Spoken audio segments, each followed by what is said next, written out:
ब्रह्मा जी बोले, हे वत्स, हे बेटा विष्णु, तुमको समय के प्रभाव से अभिमान है। हे पुत्र, मैं तुम्हारा रक्षक और जगत का पिता मैं हूँ। विष्णु जी बोले, यह तो सब जगत मुझ में स्थित है, तुम चोर के समान किस प्रकार अपना कहते हो? तुम मेरी नाभि कमल से उत्पन्न हुए हो, इससे मेरे पुत्र हो। मुझे पुत्र कहना सर्वथा व्यर्थ है। नंदीकेश्वर बोले, इस प्रकार ब्रह्मा विष्णु दोनों ही रजोगुण से मुग्ध होकर विवाद करने लगे। मैं श्रेष्ठ हूं, मैं स्वामी हूं, ऐसा कहकर एक दूसरे को मारने की इच्छा से युद्ध करने में उत्सुक हुए। अब देखो, संपूर्ण देवता विमान में बैठकर वो तो लठ बजाना तैयार हो रहे हैं, और हमारे देवता फिर क्या क्रिया करते हैं। तब संपूर्ण देवता विमानों में बैठकर उस महा अद्भुत युद्ध को देखने चले आए, और आकाश में उनके ऊपर फूल बरसाने लगे। वारे देवताओं, मतलब ये देवताओं के काम है। दो भाई लड़ भी रहे हैं किसी कारण से, भले पुरुषों का काम है उनका बीच बचाड़ा करके छुटवावे, उनसे युद्ध बंद करवावे, और ये देवता फूल बरसावे। कहा मरो कटके, देखो कौन सा तगड़ा है। तो ये सारा काम बिगड़ा पड़ा पुण्यात्माओं इस तत्व ज्ञान के अभाव से। अब हम उस प्रसंग पर आते हैं कि जिसके अंदर ये कहा गया है इसी पवित्र पुराण में कि ब्रह्मा और विष्णु तुम भगवान नहीं हो, यू आर नॉट गॉड। देखिए, अब हम आगे हैं 17 पृष्ठ पे, और विद्वेश्वर संहिता भाग 1 अध्याय 9, ये वही प्रसंग यहां तक चल रहा। नंदीकेश्वर बोले, इस प्रकार भगवान ने उन नम्र हुए। अब क्या हुआ कि उन दोनों के बीच में, अभी आपको बताया था, उन दोनों ब्रह्मा और विष्णु जो लड़ रहे थे उनके बीच में एक पिलर खड़ा कर दिया तेजों में, लिंग बहुत लंबा चौड़ा, जिसका कोई और छोर उन दोनों को नहीं मिला। और फिर ये स्वयं प्रकट हो गया। कौन? इनका पिता, ये सदाशिव बोलते हैं इसको, ये काल ब्रह्म, जिसने गीता का ज्ञान दिया। अब यहां देखिए, हम जो आपको दिखाया था, फिर देखिए ये पृष्ठ 17 पे, विद्वेश्वर संहिता भाग 1 अध्याय 9 पर नंदीकेश्वर बोले, इस प्रकार भगवान ने उन नम्र हुए ब्रह्मा और विष्णु पर अनुग्रह करके उनके युद्ध में परस्पर उनकी सेना मारी गई थी उस सब को, यहां देखें, उन दोनों की अज्ञानता और वैर को दूर करने के अर्थ उनसे क्या कहा। भगवान काल भगवान ने, सदाशिव ने क्या कहा कि मेरे सकल और निष्कल यानी साकार और निराकार में भेद से 2 रूप हैं, परंतु और ईश्वर नहीं है, मेरे अतिरिक्त कोई प्रभु नहीं है। इस कारण उनके 2 रूप नहीं हो सकते। पहला सतम रूप और दूसरा पीछे मूर्तिमान रूप धारण किया। इसमें ब्रह्म रूप निष्कल है, ये निष्कल है, निष्फल नहीं, और ईश्वर रूप सगुण है। मेरे ये दोनों रूप सिद्ध हैं, दूसरे किसी के नहीं हो सकते। इस कारण तुम दोनों को अथवा दूसरों को ईश्वरत्व की प्राप्ति नहीं हो सकती। तुमने जो अज्ञान से अपने को ईश माना, तुमने अज्ञान से अपने को ईश यानी भगवान माना, यह बड़ा अद्भुत हुआ। उसके दूर करने को ही मैं रण स्थान में आया। अब तुम दोनों अभिमान त्याग कर मुझ ईश्वर में अपनी बुद्धि लगाओ। मेरे प्रसाद से लोक में सब अर्थ प्रकाश होते हैं। हे पुत्रों, ब्रह्मा और विष्णु को इनका पिता वो सदाशिव काल कह रहा, हे पुत्रों, यह कृत आपने तप से प्राप्त किया है, जो कि सृष्टि की उत्पत्ति और पालन कहता है, सो मैंने प्रसन्न होकर तुम्हें दिया है। इसी प्रकार दूसरे दो कृत रुद्र और महेश्वर को प्रदान किए हैं। अब देखो, जो दास सिद्ध करना चाहता है, एक तो ब्रह्मा और विष्णु और फिर रुद्र और महेश्वर, ये चार, इनसे पांचवा है यू सदाशिव, जो ब्रह्मा विष्णु महेश जी के पिताजी हैं। और इनकी माता कौन है? वो दुर्गा है। अब देखिएगा, ये आदि शंकराचार्य जी द्वारा लिखे गए 5 ग्रंथों का एक समूह है। इसका नाम लिखा है शांकर पंचम। ये है 135 पृष्ठ, नीचे इसके पृष्ठ नंबर संख्या रखी है। 135 पृष्ठ पे क्या लिखा है? ये आदि शंकराचार्य के द्वारा बोले गए श्लोक और लिखे गए, लिपिबद्ध किए गए। 29 नंबर श्लोक में कहा है कि सबसे बड़ा पशु कौन है? जिसने शास्त्रों का अध्ययन किया हो और फिर भी वह धर्म का आचरण नहीं करता हो, और न ही उसको आत्म स्वरूप का ज्ञान हो, वह सबसे बड़ा पशु है। अब आप फैसला कर लियो, सबसे बड़े पशु कौन है? कबीर साहब कहते हैं, कंठी माला सुमरनी और टिक्की बिंदी ला के, कंठी माला सुमरनी, ये पैरे से क्या हो? ऊपर डूंडा साध का और अंतर रखा खो।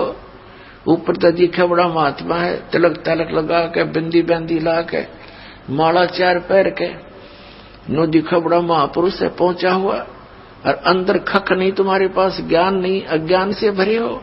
तो ऊपर डूंडा साध का, ऊपर तो डूंडा ठा रखा, बड़ा महापुरुष होगा लोग दिखा, और अंतर रखा खो, अंतर ज्ञान नहीं पूरा। गीता जी को आधार मानते हैं कि गीता जैसा ग्रंथ नहीं। श्रीमद् भगवत गीता एक बहुत ही अनमोल ग्रंथ है। और फिर नाम देते हैं हरे कृष्ण हरे राम, राधे श्याम सीताराम। बताओ, गीता जी में है कहीं पर ये आप भी मूर्ख बन रहे, औरों को भी जीवन बर्बाद कर रहे आत्माओं का। पहले हमें ज्ञान नहीं था, इन बकवादों को हम समझ नहीं सके, जो क्या ऊआ बाई बक रहे हैं। ये प्रत्येक युग में आते हैं कबीर परमेश्वर, लेकिन अन्य युगों में, सतयुग त्रेता द्वापर में, ये अन्य नामांतर करके आ जाते हैं। सतयुग में सत्सुकृत नाम से,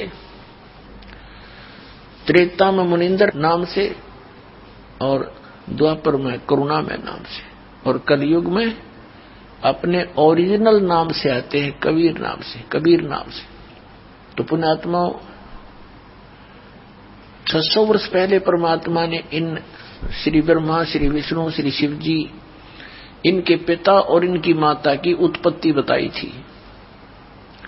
ब्रह्मा विष्णु महेश के माता पिता की जानकारी परमेश्वर ने 600 वर्ष पहले बताई थी।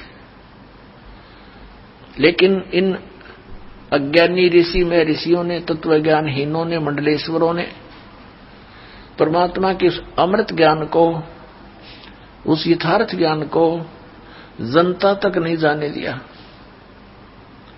और कहते रहे कबीर झूठ बोलता है, ये अशिक्षित है, ये क्या जाने भगवान के बारे में, ये क्या जाने वेदों और गीता और पुराणों के बारे में, क्योंकि इसको अक्षर ज्ञान नहीं, ये संस्कृत भाषा से परिचित नहीं। और वो मंडलेश्वर केवल संस्कृत भाषा से तो परिचित थे, लेकिन अध्यात्म ज्ञान शून्य था उनका। अब हमारे सामने एक प्रॉब्लम अड़ी रही, वो एक बात कह दिया करते थे कि कबीर दानक है, दुल्हा है, ये शिक्षा का अधिकारी भी नहीं है, ये कहां से जान सकता है पुराणों और कुरान को, वेद और गीता को। ये सब झूठ बोलता है। ये जो कह रहा है कि 3 देव की जो करते भक्ति, उनकी कदे न हो मुक्ति। परमात्मा कहा करते थे, गुण तीनों की भक्ति में ये भूल पड़ो संसारे, कहे कबीर निज नाम बिना कैसे उतरो पार। 3 देव की जो करते भक्ति उनकी कदे ना होवे मुक्ति। 600 साल पहले परमात्मा कहा करते इन 3 देवताओं की, श्री रजगुण ब्रह्मा, सतगुण विष्णु, तमगुण शिव जी की जो भक्ति करते हैं इनका कभी मोक्ष नहीं हो सकता। इस बात से अक्षुब्ध होकर के हिंदू धर्म के गुरुओं ने उस परमेश्वर का घोर विरोध किया और करवाया, जनता को बरगला कर कि कबीर झूठा है, ये झूठ बोलता है। श्री ब्रह्मा, श्री विष्णु, श्री शिव जी इनके कोई माता पिता नहीं, ये अजरो अमर हैं, सर्वेश्वर हैं, महेश्वर हैं, मृत्युंजय कालज्ञ, ये सर्वशक्तिवान है, अखिल ब्रह्मांड के नायक। कौन? श्री विष्णु जी। कोई शंकर जी को अखिल ब्रह्मांड का नायक बताता जो उसका पुजारी है। तो पुण्यात्माओं, उस समय इन नकलियों की दाल गल गई कि सचमुच कबीर जी शिक्षित नहीं है, संस्कृत भाषा नहीं जानते हैं, इसलिए जो हमारे गुरु लोग कह रहे हैं वही ज्ञान सच्चा है। तो उस समय इनकी दाल गल गई और परम पूज्य परमेश्वर कबीर जी अपनी प्यारी आत्मा धर्मदास जी को सचखंड लेकर गए, सतलोक लेकर गए, उस तीसरे मुक्ति धाम में जहां यह स्वयं विराजमान है, परमात्मा तख्त का ऊपर है, और सब ब्रह्मांडों की सतिथि से परिचित करवाया, ब्रह्मा विष्णु महेश से परिचित करवाया, उनसे वार्ता करवाई। उन्होंने स्वयं बताया कि हम तो नासवान हैं, हमारी जन्म मृत्यु होती है, कोई परमात्मा तो कोई और है जिसके विषय में हम भी अनभिज्ञ हैं। तब धर्मदास जी को यह विश्वास हुआ कि सचमुच ये तो नासवान है ब्रह्मा विष्णु महेश भी, और वो परमात्मा अन्य है ये नहीं जानते, और वो मेरे साथ खड़ा है कबीर नाम से ही। तब परमात्मा से धर्मदास जी ने प्रश्न किया कि हे भगवान, अब तो हमें पता चल गया कि श्री ब्रह्मा जी, श्री विष्णु जी, श्री शिव जी इतना नासवान है, इनकी स्वयं जन्म मृत्यु होती है, तो इनकी उपासना करने से जीव कैसे मोक्ष प्राप्त कर सकता है, और ब्रह्म तक की स्थिति नासवान है। हे परमात्मा, इससे ये सिद्ध हुआ कि ये वेद और कतेब, कुरान, पुराण और बाइबल, वेद और गीता, इसकी से सिद्ध हो गया कि ये सब झूठे हैं। तब परमेश्वर ने कहा था, वेद कतेब झूठे नहीं भाई, झूठे हैं जो समझे नहीं। ये शास्त्र झूठे नहीं है, झूठे तो वो हैं जिन्होंने समझा नहीं, इनकी समझ में नहीं आया। ये पढ़ते रहे, रट्टा लगाते रहे, घोट लेते संस्कृत को, और अशिक्षित व्यक्तियों के बीच में बैठ के 2 विद्वान शास्त्रार्थ किया करते थे, और जिसने संस्कृत ज्यादा बोल दी, श्रोताओं के हाथ में डिसीजन होता था, जो कुछ भी नहीं समझ रहे थे वो बोल क्या रहे। एक समय कोई सुप्रसिद्ध विद्वान किसी नगर में कथा कर रहा था, प्रवचन किया करता था, आसपास के क्षेत्र में सुप्रसिद्ध था, और ये कहा करते थे कि ऐसा विद्वान वेदों और गीता का, पुराणों का देखा न सुना, उसकी दंत कथा इतनी होगी। एक अशिक्षित यात्री जा रहा था अपने किसी गंतव्य प्लेस स्थान की तरफ किसी काम से, रास्ते में देखा कि सत्संग चल रहा है, कथा हो रही है, महात्मा कोई कथा कर रहा है। उसके बारे में पूछा तो बताया कि बड़े प्रसिद्ध, बड़े पहुंचे हुए महापुरुष हैं, बड़े विद्वान हैं गीता, वेदों और पुराणों के। उसने सोचा ले 10-20 मिनट, आधा घंटा सुन लेता हूं, फिर सफर कर लूंगा। वो बैठ गया सुनने के लिए। अब जब तक वो वहां बैठा रहा तब तक वो केवल संस्कृत ही बोलता रहा। अब उस श्रद्धालु ने सोचा कि आध घंटा हो गया, मैंने आगे सफर भी करना है, चलता हूं, बहुत सत्संग सुन लिया। वो जा रहा था, रास्ते में कोई ग्वाला था, उसने पूछा कि कहां से आए हो यात्री, कहां जा रहे हो? उस यात्री ने बताया कि मैं ऐसे ऐसे इस गांव को जा रहा हूं और इधर से आया हूं। तो उस ग्वाले ने कहा कि रास्ते यहां इस नगर में एक महात्मा आए हुए हैं, वो सत्संग सुना आपने? तो उसने कहा जी सुन के आया हूं मैं सत्संग। कैसा लगा? कि क्या बात कही, बस कमाल कर दिया। तो उसने कहा, उस पाली ने, ग्वाले ने कहा कि कुछ मुझे भी सुना दो, मुझे तो सौभाग्य प्राप्त हुआ नहीं वहां जाने का, क्योंकि मैं पशुओं को लिए हुए हूं, मुझे भी 2 वचन सुना दे जो तू सुनकर आया है। तो वो क्या कहता है यात्री कि ये तो मुझे मालूम नहीं उसने क्या बोला, वो संस्कृत बोल रहा था पर कर दिया कमाल। बता, टट्टू कमाल कर दिया जब तुमने ये ही नहीं मालूम उसने बोला क्या, कर दिया कमाल।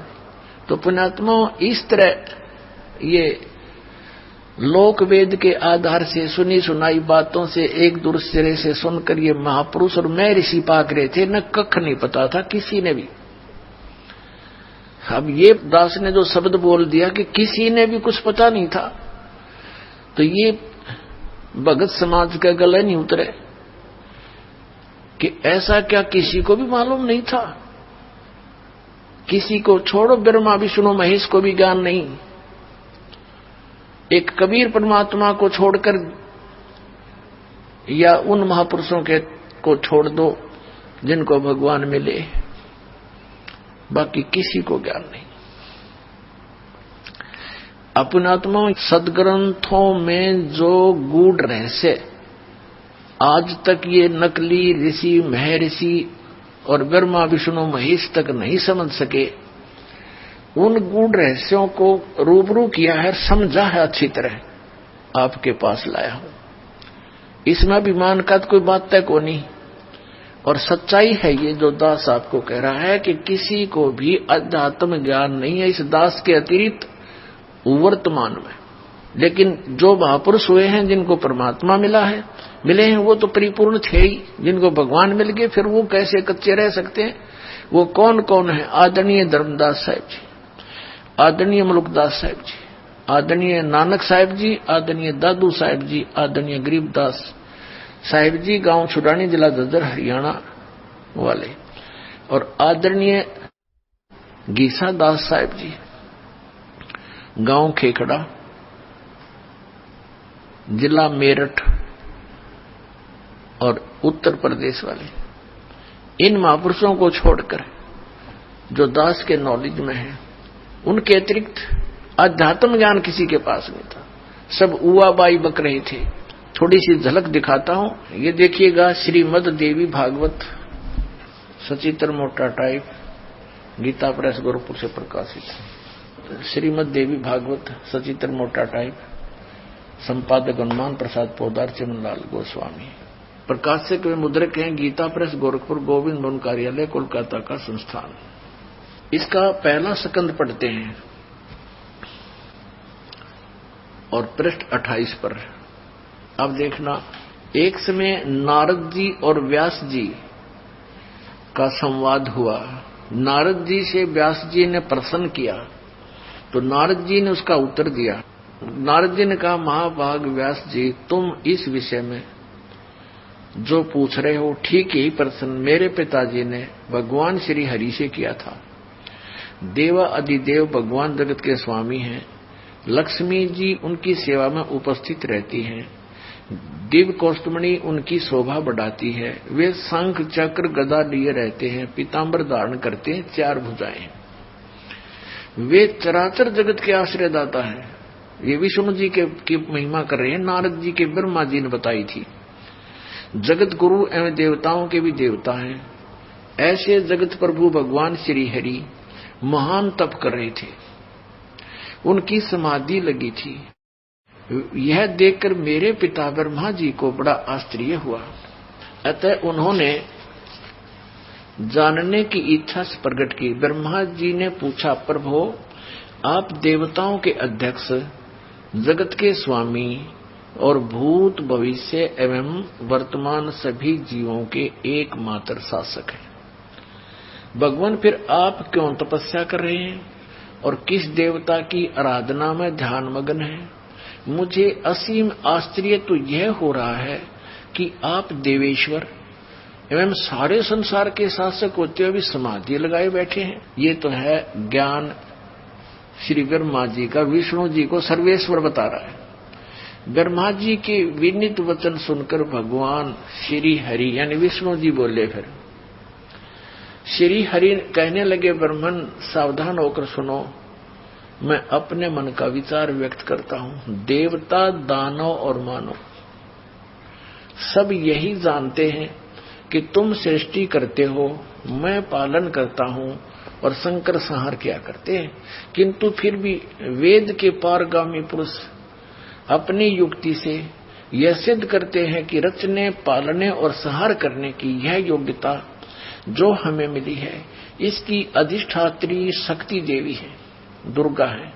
वे कहते हैं कि संसार की सृष्टि करने के लिए तुम राजसी शक्ति का संचार हुआ है, यानी ब्रह्मा जी रजगुण और मुझे सात्विक शक्ति मिली है, विष्णु जी सतगुण। रुद्र में तामसी शक्ति का आविर्भाव हुआ है, यानी शिव जी ये तमोगुण। उस शक्ति के अभाव में तुम इस संसार की सृष्टि नहीं कर सकते, मैं पालन करने में सफल नहीं हो सकता और रुद्र से संहार कार्य भी नहीं हो सकता।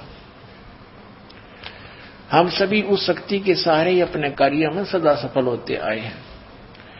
सुवर्त प्रत्यक्ष और प्रोक्ष दोनों उदाहरण मैं तुम्हारे सामने रखता हूं, सुनो। यह निश्चित है कि उस शक्ति के अधीन होकर ही मैं इस शेष नाग की सैया पर सोता और सृष्टि करने का अवसर आते ही जग जाता हूं। मैं सदा तप करने में लगा रहता हूं और उस शक्ति के शासन से कभी मुक्त नहीं रह सकता।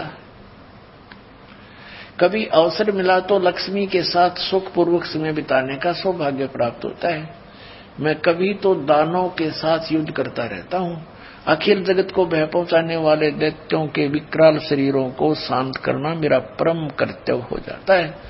और देखो यहाँ कमाल कर दिया, अपने आध्यात्मिक नॉलेज में तोड़ पाड़ दिया। श्री विष्णु जी कह रहे हैं कि मुझे सब प्रकार से शक्ति यानी दुर्गा प्रकृति देवी के अधीन होकर रहना पड़ता है। उन्हीं भगवती शक्ति का मैं निरंतर ध्यान किया करता हूं। ब्रह्मा जी मेरी जानकारी में, मेरे आध्यात्मिक ज्ञान में, स्पिरिचुअल नॉलेज के आधार से विष्णु जी कह रहे हैं, ब्रह्मा जी मेरी जानकारी में इन भगवती शक्ति से बढ़कर दूसरे कोई देवता नहीं। अब आ गया अंत श्री ब्रह्मा और श्री विष्णु जी के अध्यात्म ज्ञान का। ब्रह्मा जी तो विष्णु जी को सर्वेश्वर बता रहे हैं, सब देवों के मालिक, सारे जगत के स्वामी, आश्रयदाता, और ये कह रहे हैं कि मैं तो दुर्गा के अधीन रहता हूँ, उसी का तप करता हूँ, उसी का ध्यान करता हूँ, उसी की पूजा करता हूँ। और मेरी जानकारी में, मेरे अध्यात्म ज्ञान में जितना मुझे ज्ञान है, इस दुर्गा से ऊपर कोई भगवान नहीं। ये आ गया अंत श्री विष्णु जी के अध्यात्म ज्ञान का। अब श्री दुर्गा जी क्या कहती है, देवी जी क्या कहती हैं, हिमालय राजा को अपना अध्यात्म ज्ञान बताते समय देखिएगा। 7वां स्कंद और ये 562 पृष्ठ पे, ये 562 पृष्ठ। देवी के द्वारा हिमालय को ज्ञानोपदेश और ब्रह्म स्वरूप का वर्णन। पहले तो इसने अपने विषय में कुछ जानकारी दी है, लेकिन वो उसके विषय में कह दिया ये भी कंप्लीट नहीं है। श्री देवी जी कहने लगी, पर्वतराज उस ब्रह्म का क्या स्वरूप है यह बतलाया जाता है, जो प्रकाश रूप, सबके अत्यंत समीप में स्थित, हृदय रूप गुहा में स्थित होने के कारण गुहाचर नाम से प्रसिद्ध और महान पद अर्थात परम प्राप्य है। वह समस्त प्रजा के ज्ञान से परे है, अर्थात किसी की बुद्धि में आने वाला नहीं है, यह तुम जानो। जो परम प्रकाश रूप है, जो सूक्ष्म से भी अत्यंत सूक्ष्म है, जिसमें संपूर्ण लोक और लोकों में निवास करने वाले प्राणी स्थित हैं, वही यह अक्षर ब्रह्म है और वही सबके प्राण है, वही सबकी वाणी है और वही सबके मन है। अब देखो दुर्गा की उआ बाई ये यहां तक कह रही है वो अक्षर ब्रह्म है, और आगे फिर कहेगी केवल ब्रह्म है, वही सबके मन है, वह परम सत्य और वह यह परम सत्य और अमृत अविनाशी तत्व है। सौम्य इसको अविनाशी बता रही है ब्रह्म को दुर्गा, अक्षर ब्रह्म कहती है। उस वेदने योग्य लक्ष्य का तुम वेदन करो, मन लगाकर उसमें तन्मय हो जाओ। सौम्य उपनिषद में कथित महान अस्त्र रूप धनुष को लेकर उपासना द्वारा तीक्ष्ण किया हुआ बाण संधान करो और फिर भावानुगत चित्त के द्वारा उस बाण को खींचकर उस अक्षर रूप ब्रह्म को अक्षर ब्रह्म समझो, ये लक्ष्य बनाकर वेदन करो। उसका मंत्र क्या बता रही है अक्षर ब्रह्म का? ओम। प्रणव माने ओम धनुष है, जीवात्मा जाप करे और ब्रह्म को उद्देश्य रखे। ब्रह्म पाने का उद्देश्य देख, यहां तो अक्षर ब्रह्म और फिर यहां ब्रह्म, ओम उसका नाम है ब्रह्म का। अब दुर्गा जी के ज्ञान का भी अंत देख लो आप, कहीं तक बोल रही उसको अक्षर ब्रह्म है वो, और फिर कहते उसका मंत्र ओम है और ब्रह्म को लक्ष्य बनाओ और जीव आत्मा जाप करे। आगे देखो, उस एकमात्र परमात्मा को ही जाने, दूसरी सब बातों को छोड़ दे। यहां दुर्गा जी ने अपनी साधना को भी रिजेक्ट कर दिया कि केवल उस एक ब्रह्म को ही जाने, यही अमृत रूप परमात्मा के पास पहुंचाने वाला पुल है। यहां देखो, इस आत्मा का ओम के जप के साथ ध्यान करो, इससे अज्ञान में अंधकार से सर्वथा परे और संसार समुद्र से उस पार जो ब्रह्म है उसको पा जाओगे, तुम्हारा कल्याण हो। ब्रह्म ओम ब्रह्म का जाप है और इसी ब्रह्म को ये कभी तो अक्षर ब्रह्म कह रही है, यहां भी अक्षर ब्रह्म कहा है। तो इसे सिद्ध है कि ये कितनी विद्वान है, और इसने कहा कि इस ब्रह्म की पूजा करो और सबकी पूजा छोड़ दो। और वो ब्रह्म कहाँ रहता है? उसका ओम नाम है, वह यह सबका आत्मा ब्रह्म ब्रह्मलोक रूप दिव्य आकाश में स्थित है। ये ब्रह्मलोक में रहता है अपने आत्माओं। यही यजुर्वेद अध्याय नंबर 40 के मंत्र नंबर 17 में स्पष्ट है। वेद ज्ञान दाता ये ब्रह्म है। ये कहता है कि मैं ऊपर अंतरिक्ष में ब्रह्मलोक में रहता हूं, स्वर्ग में रहता हूं, और वो परमात्मा तो प्रोक्ष है, वो तो गुप्त है, उसकी जानकारी हमें नहीं है। वो तत्वदर्शी संतों से पूछो। यजुर्वेद अध्याय नंबर 40 के मंत्र 10 से लेकर 13 में तत्वदर्शी संतों की पहचान भी बताई है, और उन्हीं से जानने के लिए कहा है पूर्ण कंप्लीट स्पिरिचुअल नॉलेज को, यानी पूर्ण अध्यात्म ज्ञान को उन तत्वदर्शी संतों से ही पूछो। अब आपने देख लिया, दास ने एक शब्द बोला था कि किसी को भी आध्यात्मिक ज्ञान नहीं है, इनका आध्यात्मिक मार्ग शून्य है, ज्ञान शून्य है। तो उस समय तो आपको ऐसा खटका होगा जैसे कुनीन की फांकी लाली। अब इस सदग्रंथ जिसको आप सर्वधार्य मानते हो, इसको पढ़कर आपको ऐसा लगा होगा कि हम कहां सोए पड़े थे, हमने खो दिया जीवन सारा। इन सदग्रंथों को पवित्र हिंदू धर्म के अनुयायी हिंदी वाले कोई पढ़ते आ रहे हैं, लेकिन कहते हैं गुरु बिन काऊ न पाया ज्ञान, जो थोथा भूछड़े बूढ़ किसाना। गुरु बिन वेद पढ़े जो प्राणी, समझे न सार रहे ज्ञान। अब आगे थोड़ा सा और एक झलक दिखाता हूं इसी पवित्र पुराण पे, 6ठे स्कंद में। और ये ब्राह्मण लोग, ऋषि लोग, महर्षि कितने विद्वान थे, ये देखिएगा।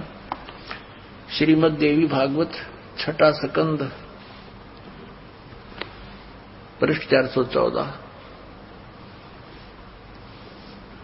और यहां देखिएगा, जन्मेजय ने पूछा, जन्मेजय ने पूछा महाभाग किस युग में कैसा धर्म का स्वरूप है? इस संपूर्ण विषय को विशेष रूप से बताने की कृपा कीजिए। व्यास जी बोले, राजन, ये निश्चय ही है कि सतयुग में ब्राह्मण वेद के पूर्ण विद्वान थे। उनके द्वारा निरंतर भगवती जगदम्बा की आराधना होती थी।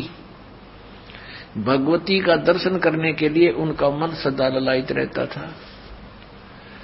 प्रत्येक गांव में शक्ति मंदिर का उद्घाटन हो, यानी दुर्गा का मंदिर हो, इस विषय की उनके मन में बड़ी उत्सुकता थी। अब देखिए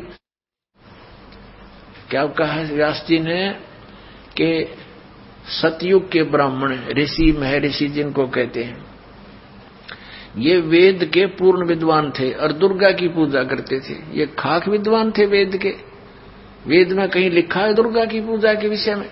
और अभी आपने पढ़ा इसी पवित्र देवी पुराण के 7वें स्कंद में और 562 पृष्ठ पे हिमालय को ज्ञान देते समय दुर्गा खुद कह रही है कि मेरी पूजा भी त्याग दो, केवल एक ब्रह्म की पूजा करो, जैसा इसने नॉलेज है। और कहा उसका ओम नाम है, ओम नाम का जाप करो, ब्रह्म प्राप्ति उद्देश्य रखो, इससे तुम्हारा कल्याण होगा और तुम उसको प्राप्त कर जाओगे जो ब्रह्म लोक में रहता है। अब इन सतयुग के विद्वानों को दुर्गा के इस स्टेटमेंट ने फेल कर दिया। वो तो कहती है कि ब्रह्म का जाप करो, सब मेरी पूजा भी त्याग दो और सब बातों को छोड़ दो। और ये वेद के विद्वान कहाँ हैं? और ये कहते हैं कि वो दुर्गा की पूजा कराया करते। बताओ, ये है इनका अध्यात्म ज्ञान। अब देखिएगा, हम पढ़ रहे हैं, ये 6वां स्कंद आपको दिखाया, फिर देख लीजिए एक बार। 414 पृष्ठ है। जन्मेजय ने पूछा, महाभाग किस युग में कैसा धर्म का स्वरूप है? इस संपूर्ण विषय को विशेष रूप से बताने की कृपा कीजिए। व्यास जी बोले, राजन, यह निश्चय है कि सतयुग में ब्राह्मण वेद के पूर्ण विद्वान थे और उनके द्वारा निरंतर भगवती जगदम्बा यानी दुर्गा की आराधना होती थी। भगवती का दर्शन करने के लिए उनका मन सदा ललायित रहता था और प्रत्येक गांव में शक्ति मंदिर का उद्घाटन हो, इस विषय की उनके मन में बड़ी उत्सुकता थी। बताइए, खाक विद्वान थे वेद के विद्वान का और पूजा करें दुर्गा की। अब फिर यहाँ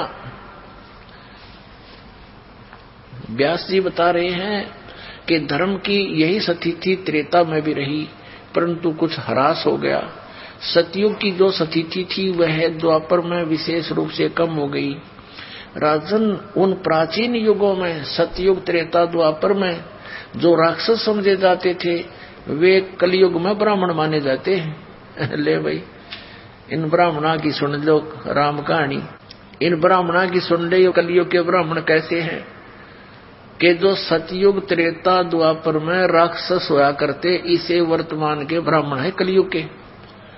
और इन ब्राह्मणों ने कबीर परमात्मा के साथ वो जुल्म गुजारे थे, जो परमात्मा कहा करते थे तुम गलत साधना कर रहे हो बच्चों। तो ब्राह्मण भी तो उसी के बच्चे हैं, पूर्ण परमात्मा के। वो सबको सावधान करना चाहते थे कि तुम दोषी हो रहे हो इनको गुमराह करके, लेकिन उन्होंने ऐसे जुल्म गुजारे थे, उनका लीला पढ़ लो तो आंखों से आंसू नहीं सूखे। और ऐसे कर्म राक्षस ही कर सकते हैं। तो ये इन्हीं के पुराण भी बता रहे हैं कि वर्तमान के ब्राह्मण तो ऐसे हैं जैसे सतयुग त्रेता द्वापर में राक्षस होया करते थे। ये देखिए, धर्म की यही स्थिति त्रेता में रही, परंतु कुछ ह्रास हो गया था। सतयुग की जो स्थिति थी वह द्वापर में विशेष रूप से कम हो गई थी। राजन, उन प्राचीन युगों में जो राक्षस समझे जाते थे वे कलयुग में ब्राह्मण माने जाते हैं। कली माने ब्राह्मण, कलयुग कली में ब्राह्मण माने जाते हैं, क्योंकि अब के ब्राह्मण कलयुग के प्राय पाखंड करने में तत्पर रहते हैं। दूसरों को ठगना, झूठ बोलना और वैदिक धर्म कर्म से अलग रहना कलयुगी ब्राह्मणों का स्वाभाविक गुण बन गया है। आज से 600 वर्ष पहले परमात्मा ने बताया था कि धर्मदास ये जग बोराना, कोई न जाने पद निर्वाणा। यही कारण मैं कथा पसारा, जग से कहिए एक राम नियारा। ये दास यदि मौखिक आपको सुनाएगा तो शायद ही विश्वास हो पाएगा कि कबीर इज गॉड, कि उस परमात्मा ने 600 वर्ष पहले ये वचन कहे थे कि ब्रह्मा विष्णु महेश नाशवान हैं, जो इनकी पूजा करता उनकी मुक्ति नहीं होगी। और उस समय ये बात समझ में नहीं आई नकली गुरुओं का, और परमात्मा का विरोध किया था। अब पुण्यात्मा हमें परमात्मा के पहचानने में बहुत आसानी हो जाएगी कि who is God, Kabir is God. क्योंकि जिसे हम एक जन साधारण मानते थे, जुलाहा मानते थे, एक कवि मानते थे, उसने 600 वर्ष पहले अपनी अमृतवाणी में ये सारी सच्चाई लिखी हुई थी, जो वेदों पुराणों कुरानों के अंदर आज विद्यमान हमें मिली, गीता जी में मिली। तो हु इज गॉड, जो शास्त्र भी नहीं पढ़ा था और उसने सच्चाई बोल दी, तो ही इज गॉड, वो परमात्मा है। देखिएगा ये कबीर सागर, खेमरा श्री कृष्ण दास प्रकाशन मुंबई से। कबीर पंथी भारत पथिक स्वामी युगलानंद बिहारी द्वारा पुरस्कृत, मुद्रक एवं प्रकाशक खेमरा श्री कृष्ण दास, अध्यक्ष श्री वेंकटेश वर प्रेस, खेमरा श्री कृष्ण दास मार्ग मुंबई। ये है ज्ञान बोध नामक अध्याय है, और बोध सागर एक खंड है। इसके 21 पृष्ठ पे हम आपको सुनाते हैं। परमात्मा ने कहा, धर्मदास ये जग बोराना, कोई न जाने पद निर्वाणा। निर्वाणा माने मोक्ष मार्ग, किसी को ज्ञान नहीं। निर्वाण माने मोक्ष। यही कारण मैं कथा पसारा, जग से कहिए राम नियारा। ये मिसप्रिंट कर रखा है। इन कबीर पंथियों ने अज्ञानता के कारण कई अक्षर बदल रखे हैं। ये राम है। यही ज्ञान जग जीव सुनावो, सब जीवों का भरम नसाओ। अब मैं तुमसे कहूँ चिताई, तेरे देवन की उत्पत्ति भाई। तेरे तीनों देवताओं का जन्म मृत्यु बताता हूँ, कैसे उत्पत्ति हुई ब्रह्मा विष्णु महेश की। कुछ संक्षेप कहूँ गहुराई, सब संशय तुम्हारे मिट जाई। भरम गए जग वेद पुराना, आदि राम का वेद न जाने। आदि राम है, राम राम सब जगत बखाने, आदि राम कोई बिरला जाने। देखो यहाँ राम राम शब्द है, तो यहाँ भी आदि राम इसी से संबंधित है। तो सब जगह राम ही जाने। राम राम राम सब जगत बखाने, आदि राम कोई बिरला जाने। आदि राम सनातन परमात्मा। ज्ञानी सुने सो हृदय लगाई, मूर्ख सुने तो गम ना पाई। राजा राम को तो सब जानते हैं और उसी तक की महिमा बखानते हैं, लेकिन जो मैं बता रहा हूं उस राम के बारे में, ज्ञानी सुने सो हृदय लगाई, मूर्ख सुने तो गम ना पाई। अब इन तीनों देवताओं की उत्पत्ति बताता हूं। अब मैं तुमसे कहूं चिताई, तेरे देवन की उत्पत्ति भाई। माँ अष्टंगी पिता निरंजन, ये सरपुरुष काल। माँ अष्टंगी पिता निरंजन, ये जमदारुण वंशन अंजन। पहले कीन निरंजन राई, पीछे से माया उपजाई। क्या बताते हैं कि पहले तो इस ज्योत स्वरूपी निरंजन काल की उत्पत्ति हुई और पीछे थी दुर्गा की उत्पत्ति हुई थी। माया रूप देख अति शोभा, देव निरंजन तन मन लोभा। कामदेव धर्मराय सताए, देवी को तुरंत दरखाए। पेट से देवी करी पुकारी, हे साहेब मोहे करो उबारी। टेर सुनी सतगुरु ने आए, अष्टंगी के बंध छुड़वाए। परमात्मा वास्तविकता ये है कि टेर सुनी ता हम आए। 22 पृष्ठ पे, धर्मराय को हिकमत कीना, नख रेखा से भग कर लीना। धर्मराय करे भोग विलासा, माया को रही तब आशा। दुर्गा प्रेग्नेंट होगी, 3 पुत्र अष्टंगी जाए, ब्रह्मा विष्णु शिव नाम धराए। हे भगवान, 600 वर्ष पहले परमात्मा ने लिखा, ये आज का लिखा हुआ लेख नहीं पुण्यात्मा, कि 3 पुत्र इस दुर्गा के उत्पन्न हुए काल निरंजन के संयोग से, स्त्री पुरुष कर्म से, और ब्रह्मा विष्णु शिव नाम धराए। 3 देव विस्तार चलावे, इनमें यो जग धोखा खावे। पुरुष गम कैसे के कोई पावे, काल निरंजन जग भरमावे। 3 लोक अपने सुत दीन्या, सुन निरंजन बासालीन्या। अलख निरंजन सुन ठिकाना, ब्रह्मा विष्णु शिव भेद न जान्या। अपने पिता के बारे में ब्रह्मा विष्णु महेश को भी ज्ञान नहीं आज तक। और परमात्मा कहते, जिसने काल की भी उत्पत्ति की वो परमात्मा सतपुरुष कबीर साहब बता रहे हैं, अपने द्वारा उत्पन्न अपने पुत्रों की जानकारी। अब वो परमात्मा जिसने सबकी सृष्टि की वो कबीर साहब है, और वो बता रहे हैं 600 वर्ष पहले।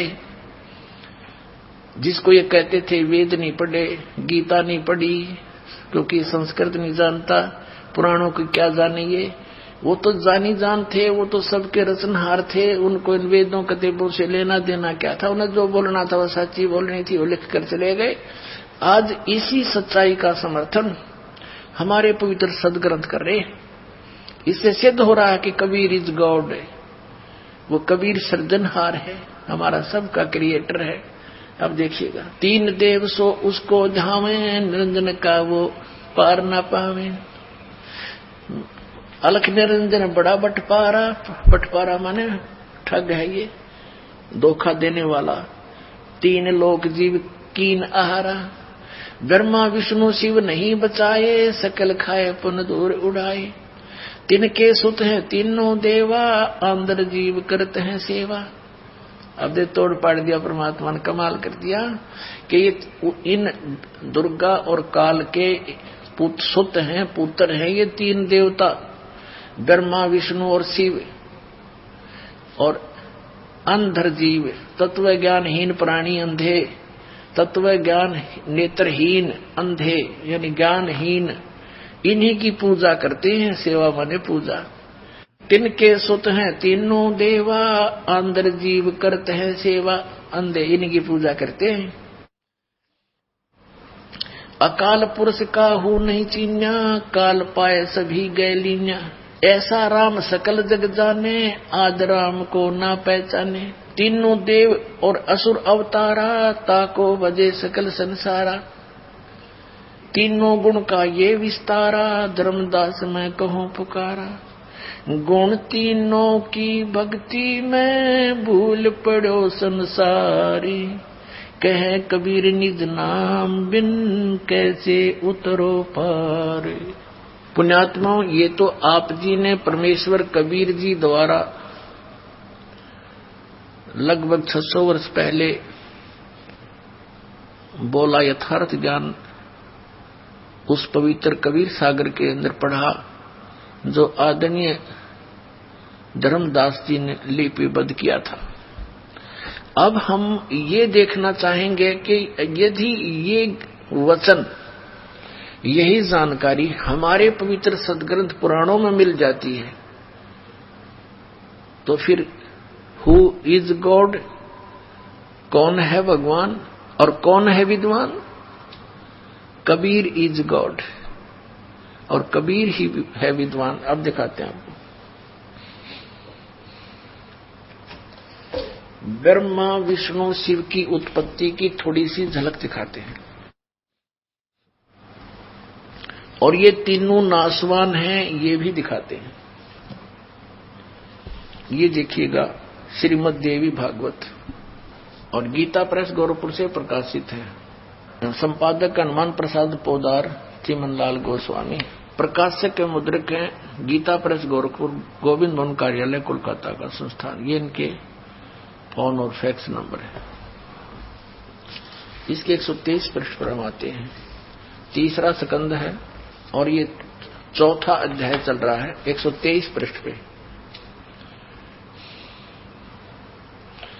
भगवान विष्णु जी अपनी माता दुर्गा की स्तुति कर रहे हैं।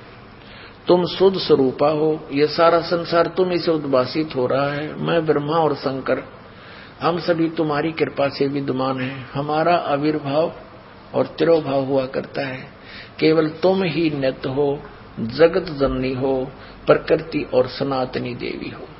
स्पष्ट हो गया। विष्णु जी कह रहे हैं मैं ब्रह्मा और शंकर, हमारा तो आविर्भाव माने जन्म और तिरोभाव माने मृत्यु हुआ करता है।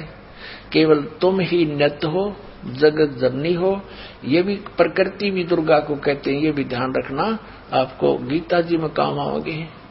और सनातनी देवी हो। भगवान शंकर बोले देवी यदि महाभाग विष्णु तुम्ही से प्रकट हुए हैं तो उनके बाद उत्पन्न होने वाले ब्रह्मा भी तुम्हारे बालक हुए, फिर मैं तमोगुणी लीला करने वाला शंकर क्या तुम्हारी संतान नहीं हुआ? अर्थात मुझे भी उत्पन्न करने वाली तुम ही हो शिवे। संपूर्ण संसार की सृष्टि करने में तुम बड़ी चतुर हो।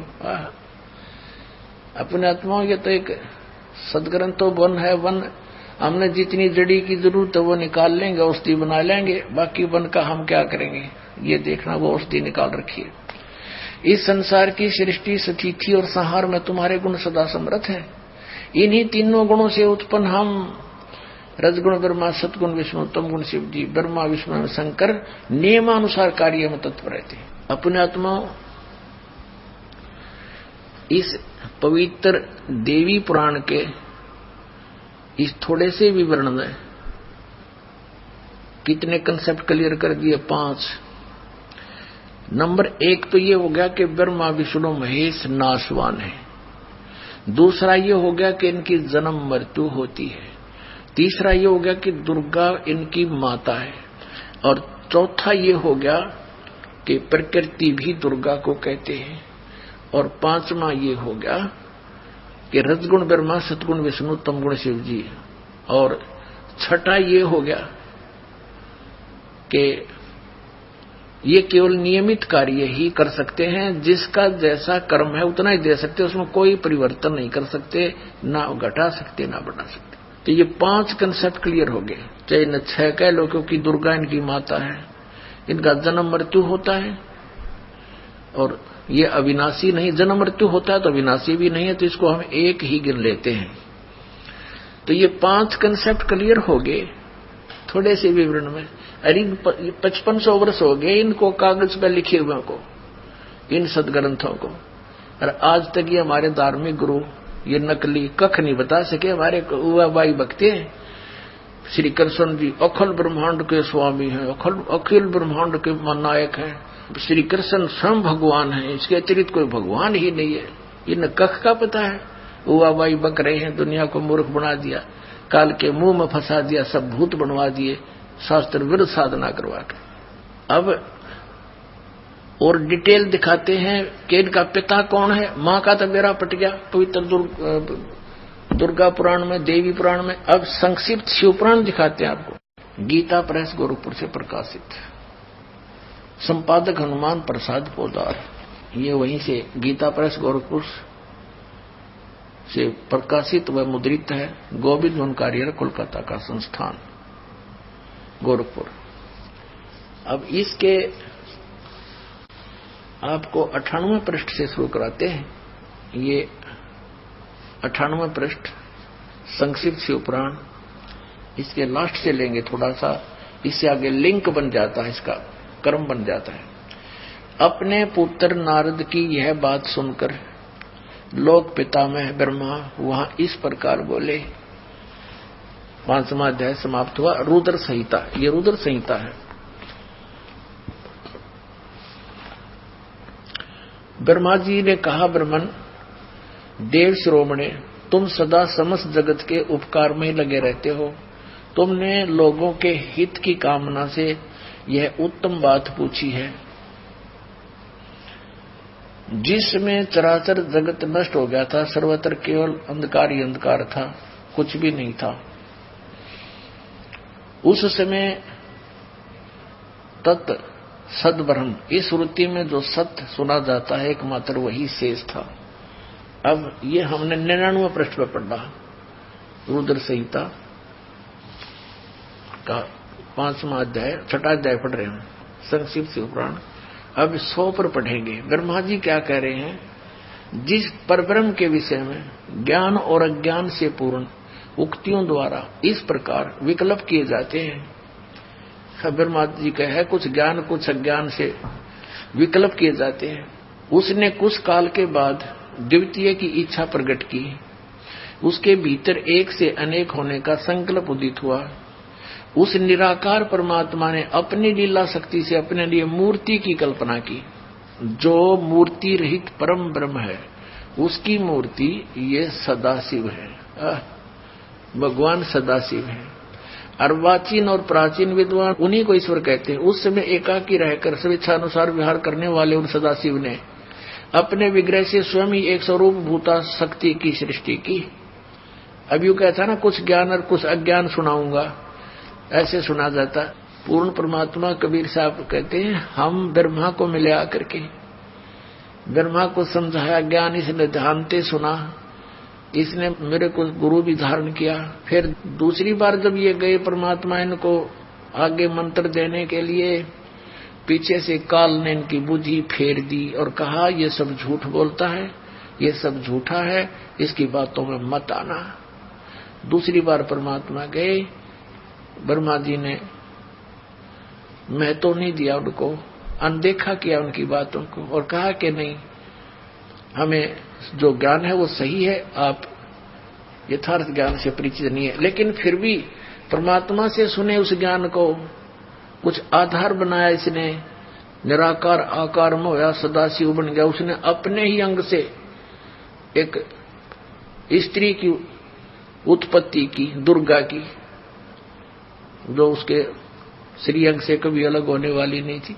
और वास्तविकता ये आपने सृष्टि रचना में दास ने बहुत बार सुनाई है, आने वाले समय में सुनाएंगे कि इस काल ने दुर्गा को खा लिया था, बुरी नजर की थी इसने। दुर्गा ने सूक्ष्म रूप बनाया था, इसके पेट में चली गई थी और परमेश्वर ने ही इसके शरीर से बाहर निकाल ली थी। यह प्रकृति दुर्गा। यहाँ अज्ञान पूर्ण बातें कर रहा है ब्रह्मा जी, क्योंकि इनको ज्ञान नहीं था कंप्लीट। परमात्मा से सुने हुए ज्ञान को भी अड़ंगा करके पेश कर दिया। अब देखो, उस समय एकाकी रहकर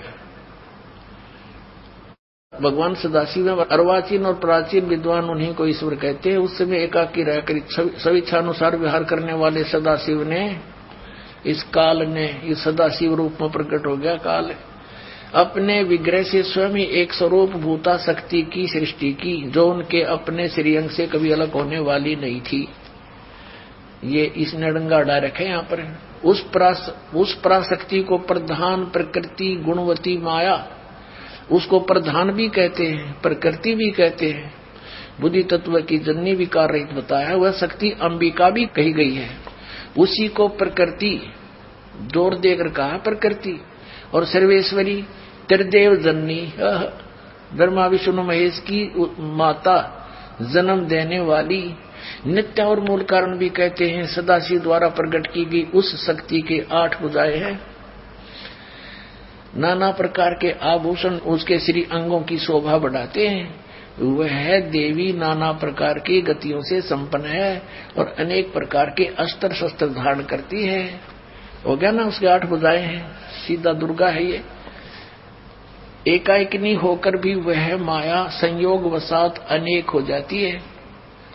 वे जो सदाशिव हैं उन्हें परम पुरुष ईश्वर शिव शंभु और महेश्वर कहते हैं। अब हम रुद्र संहिता पढ़ रहे हैं और 6वां अध्याय 101 पृष्ठ पर आ गए हैं। वे अपने सारे अंगों पर भस्म रमाए रहते हैं। उन काल रूपी ब्रह्म ने एक ही समय शक्ति के साथ, ये नाथ गलत प्रिंट है, शक्ति यानी दुर्गा के साथ शिवलोक नामक अक्षेत्र का निर्माण किया था। उस उत्तम अक्षेत्र को काशी कहते हैं। वह परम निर्वाण या मोक्ष स्थान है जो सबसे ऊपर विराजमान है। वे प्रिया और प्रियतम रूप शक्ति और शिव, वो पति पत्नी रूप में दुर्गा और ये काल रूपी शिव, या आगे ना उस काल रूपी ब्रह्म ने, काल रूपी ब्रह्म कहो चाहे सदा शिव कहो, वे प्रिया और प्रियतम शक्ति और शिव जो परमानंद स्वरूप हैं, उस मनोरम अक्षेत्र में काशी में नित्य निवास करते हैं। मुने शिव और शिवा ने प्रलय काल में भी, यानी दुर्गा और इस काल रूपी ब्रह्म ने, काल ने उस अक्षेत्र को अपने सानिध्य से मुक्त नहीं किया, कभी भी मुक्त नहीं किया, वहीं रहते हैं। देव से एक समय उस आनंद वन में रमण करते हुए शिवा और शिव के मन में यह इच्छा हुई कि किसी दूसरे पुरुष की सृष्टि करनी चाहिए, जिस पर यह सृष्टि संचालन का महान भार रखकर हम दोनों केवल काशी में रहकर सब इच्छा अनुसार विचरें और निर्वाण धारण करें। ऐसा निश्चय करके शक्ति सहित सर्वव्यापी परमेश्वर शिव ने अपने वाम भाग के 10वें अंग पर अमृत मल दिया। फिर तो वहां से एक पुरुष प्रकट हुआ। इन्होंने, काल ने और दुर्गा ने अपना स्त्री पुरुष कर्म किया, ग्रस्त कर्म किया, उससे एक पुरुष प्रकट हुआ, उसका नाम कह दे रहा, एक पुत्र उत्पन्न हुआ। 102 पृष्ठ पर देखो, 102 पृष्ठ पे ये संक्षिप्त शिव पुराण हम पढ़ रहे हैं। शिव ने कहा, जो बच्चा उत्पन्न हुआ उसको, उसके बारे में कहा, वत्स, व्यापक होने के कारण तुम्हारा विष्णु नाम विख्यात हुआ। इति सिद्धम के दुर्गा और काल के संयोग से, पति पत्नी व्यवहार से विष्णु की उत्पत्ति हुई। अब सिद्ध हो गया विष्णु की माता दुर्गा और पिता ये सदाशिव काल रूपी ब्रह्म, ये काल है, ज्योति निरंजन है। अब ब्रह्मा के माता पिता, नेक्स्ट, ये तो छठा अध्याय समाप्त हुआ। देखिए अब ये हमने पढ़ा, तेरा विष्णु नाम विख्यात हुआ, छठा अध्याय समाप्त हुआ। 7वें अध्याय में रुद्र संहिता और पृष्ठ नंबर 103 पे अब ब्रह्मा जी कहते हैं देवर से, तत्पश्चात कल्याणकारी परमेश्वर सांब सदाशिव ने, इस काल ने पूर्ववत प्रयत्न करके, जैसे विष्णु उत्पन्न किया था दुर्गा से संयोग से, अपने दाहिने अंग से मुझे उत्पन्न किया। अपने आत्मा। अब यहां ये अनुवाद करता शर्मा गया कि शिव से शिव की उत्पत्ति कैसी लिखूं, तो यहां तक टाल मटोल कर गया। परमात्मा कहते हैं, चोर चुरावे तुमबड़ी गड्ढे पानी में, वो गड्ढे हुआ ऊपर आवा, सच्चाई छनी ना। किसी चोर ने किसी दूसरे का तुम्बा चुरा लिया, सूखा, एक फुटबॉल जैसा होया करे, इतना लंबा, ये समझ लो सीताफल जैसा, पेठे जैसा, और वो सूखने के बाद बिल्कुल खाली हो जाता अंदर से। साधु लोग उसको एक तारा भी बनाते थे, उसमें जल भी रखते थे, और वो चोर छुपाने के लिए जल में बढ़ गया और वो नीचे छोड़ आवे। वो बाहर आगे बैठे, इतने थोड़ी देर में वो ऊपर आके नूट चमक जा, वो फिर दबा का आवे, वो थोड़ी सी देर में आके ऊपर, फिर वो नू दिखा की ऊपर निकला। तो कहते हैं इन्होंने इस सच्चाई को छुपाने की पूरी कुचेष्टा की, लेकिन ये छुपा नहीं सके।